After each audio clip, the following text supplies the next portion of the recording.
रामायण क्या है, उसे हमारा धर्म ग्रंथ क्यों कहा जाता है, वो क्यों घटा, कैसे घटा, किस लिए हुआ था राम को 14 वर्ष का वनवास।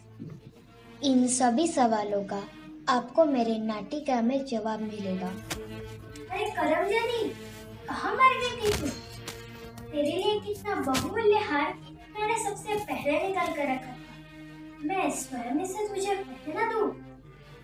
माला गले में मत डालो रानी, गला काट कर फेंक दो, जिससे तुम्हारे ये बुरे दिन अपनी आंखों से ना देखूं।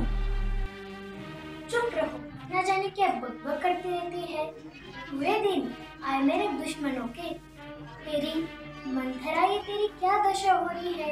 क्या हुआ है तुझे? तेरी ये दशा देखकर तो मुझे आशंका होने लगी है। राम, तीनों भाई सहित और राजा कुशल से तो है ना? सब कुशल से ही है, और तुम्हारी कुशल नहीं दिखाई देती। मैं तो खुशियों के सागर में डूबने लगी। मुझे तो सिर्फ एक ही बात दिखाई दे रही है, मेरा राम कब राजा बनेगा, कब अयोध्या के राज सिंहासन पर बैठेगा। हाय हाय हाय, टूट कर रमजानी, शक्ल अच्छी नहीं है, कम से कम बातें तो अच्छी किया कर। मेरा राम कभी किसी से कोई कड़वी बात कह नहीं सकता।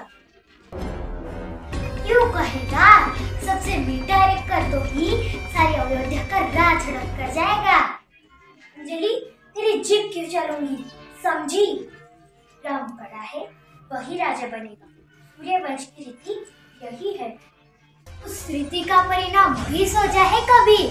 राजा बनेगा राम और भनत बनेगा दास, और तुम बनोगी दासी। मेरा राम अपनी माँ से अधिक उससे स्नेह करता है, और अपने छोटे भाइयों को तो अपने प्राणों से अधिक प्यार करता है।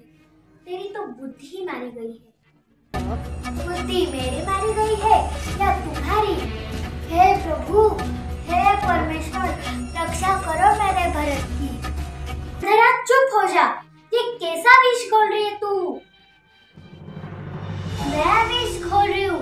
तुम समझती रही कि राजा तेरा गुलाम है, पर उस कपटी के मन का कपट तूने नहीं देखा। पहले तो भरत को उसके ननियाल बिठा दिया, और यहाँ पर चुपके से राम की राजतिलक की तैयारी। राम के राजा बनने के उपरांत तुम बनोगी दासी, मेरी तरह। दासी? किसमें साहस है मुझे दासी बनाने का? तेरी सौत।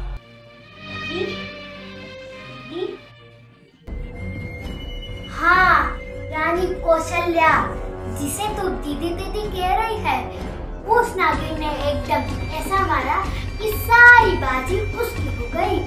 समझ जा, एक युद्ध के दौरान तूने राजा के प्राण बचाए थे, और राजा ने तुझे 2 वरदान दिए थे। वरदान? कैसे वरदान? भूल गई? तुमने तो ये कहानी सुनाई थी।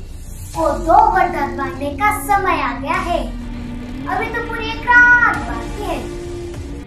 1 रात में क्या हो सकता है? बोल राजा को, भरत को राजा बना दे और राम को 14 वर्ष के लिए वनवास भेज दे। और इस तरह मंथरा ने रानी कैकेयी के मन में विष घोल दिया।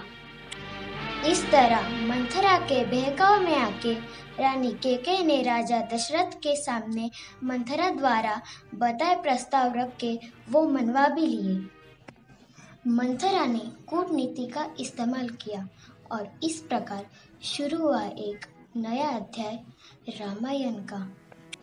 राम को 14 वर्ष वनवास भेजा, क्योंकि जनता राम को बहुत चाहती थी, वो विद्रोह करती, इसलिए तो 14 वर्ष के वनवास का प्रस्ताव रखा गया, ताकि प्रजा भी भूल जाए और भरत को भी दिल से अपनाए। राम तो खुद भगवान थे, वो भली भांति जानते थे। उन्होंने भी वनवास स्वीकारा, सबको समझाया, क्योंकि ये विधि का विधान था, और विधि के विधान को कोई बदल नहीं सकता। और प्रभु राम के इन्हीं खूबियों के कारण हम आज भी उन्हें पूछते हैं।